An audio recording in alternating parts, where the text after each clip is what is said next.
أعوذ بالله السميع العليم من الشيطان الرجيم بسم الله الرحمن الرحيم وصلى الله على من لا نبي بعده. Assalamu alaikum wa rahmatullahi ta'ala wa barakatuhu. Yan uwa, barkamu da wannan lokaci, barkamu da sake kasancewa tare da ku a cikin wannan tasha tamu mai albarka ta Mai Jalalaini TV. Ina yi wa kowa da kowa fatan alkhairi da fatan muna cikin ƙoshin lafiya. A yau insha Allah muna ɗauke da bayani ne akan amfanin shan ruwan kanunfari ko kuma amfani da shi ainihin kanunfarin ta wata siga daban. Kamar akwai waɗanda suke amfani da kanunfari a cikin abinci ko kuma a cikin miya, ko waɗanda suke amfani da shi a yaji, ko waɗanda suke daka garinsa suke amfani da shi a nono ko a madara, ko waɗanda suke jika kanunfari suna shan ruwansa.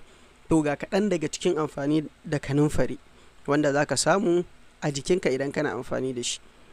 Kanunfari yana ɗauke da sinadarai masu muhimmanci waɗanda suke ƙara taimakawa jikinmu domin kasantuwarsa lafiya ƙalau, da kuma ƙara masa ƙarfi da kuma kuzari, da kuma bawa jiki damar yin aikinsa yadda ya kamata. Daga cikin abubuwan da kanunfari yake ɗauke da su akwai calories, akwai carbs, akwai fiber, akwai manganese, sannan akwai sinadarin vitamin K. Misali, shi manganese wani mineral ne wanda jikinmu yake amfani da shi domin tabbatar da lafiyar kwakwalwa, yana ƙara mata lafiya da kuma ba ta dama ta yi aikinta yadda ya dace, sannan kuma yana taimakawa wajen gina ƙashi. Amfani da kanunfari zai ƙara wa kwakwalwarka lafiya da kuma aikinta yadda ya kamata, sannan kuma kanunfari zai ƙara taimakawa wajen ginuwar ƙashinka. Saboda haka waɗanda suke fama da raunin ƙashi in suna amfani da kanunfari zai taimaka musu. Sannan kana buƙatar kwakwalwarka ta ƙara himma da hazaƙantuwa, za ka iya amfani da kanunfari shi ma. Sannan kanunfari yana ɗauke da sinadari wanda yake taimakawa wajen kawar da cutar kansa, ko kuma ya zama rigakafi akan wannan cuta. Saboda haka waɗanda suke fama da matsala ta kansa za su iya amfani da kanunfari domin sauƙaƙa musu matsalarsu.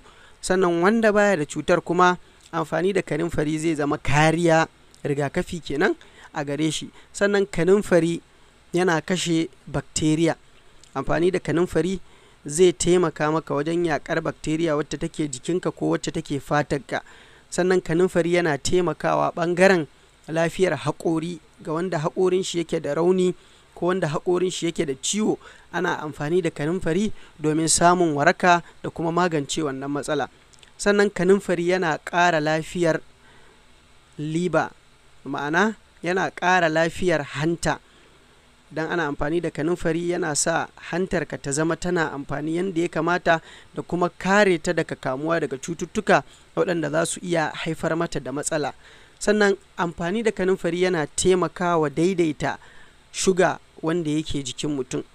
Kamar waɗanda suke fama da matsala ta ciwon suga, diabetes kenan, in suna amfani da kanunfari zai taimakawa wajen daidaita wannan level na shuga nasu. Sannan kamar yadda na faɗa, kanunfari yana da sinadari wanda ake kira da shi ake kiransa manganese, wanda wannan yana taimakawa wajen lafiyar ƙashi. Kuma muka ce in ana amfani da shi yana taimakawa wajen magance raunin ƙashi ko kuma rashin ƙarfin ƙashi.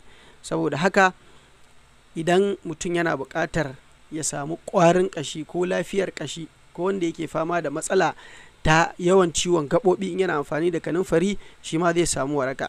Sannan waɗanda suke fama da matsala ta ulcer, peptic ulcer ko stomach ulcer, in suna amfani da kanunfari shi ma yana taimakawa wajen magance musu wannan larura. Sannan ta ya za a amfani da kanunfarin?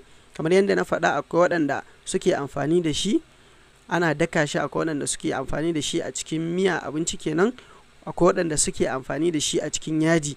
Sannan akwai waɗanda suke iya samo kanunfari sai a jiƙa shi. Misali, ka samo kanunfari kamar babban cokali tablespoon kamar guda 5, sai ka sa masa litar ruwa guda 3, sai ka bar shi 24 hours a rika tsiyaya kofi ɗaya ana sha bayan an karya da safe, a sha da daddare.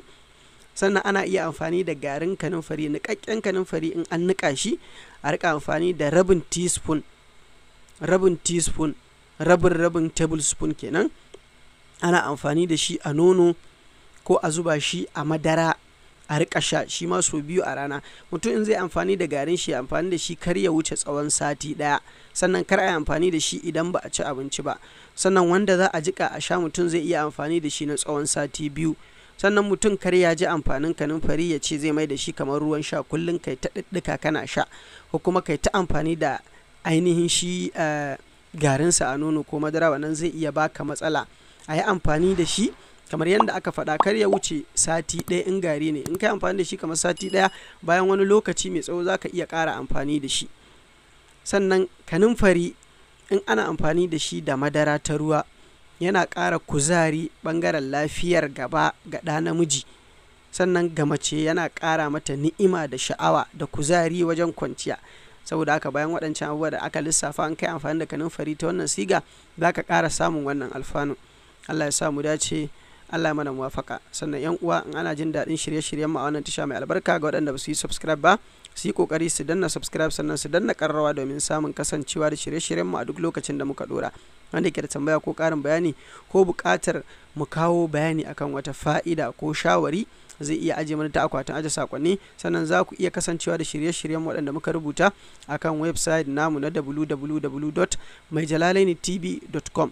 mun gode, wassalamu alaikum wa rahmatullahi ta'ala wa barakatuh.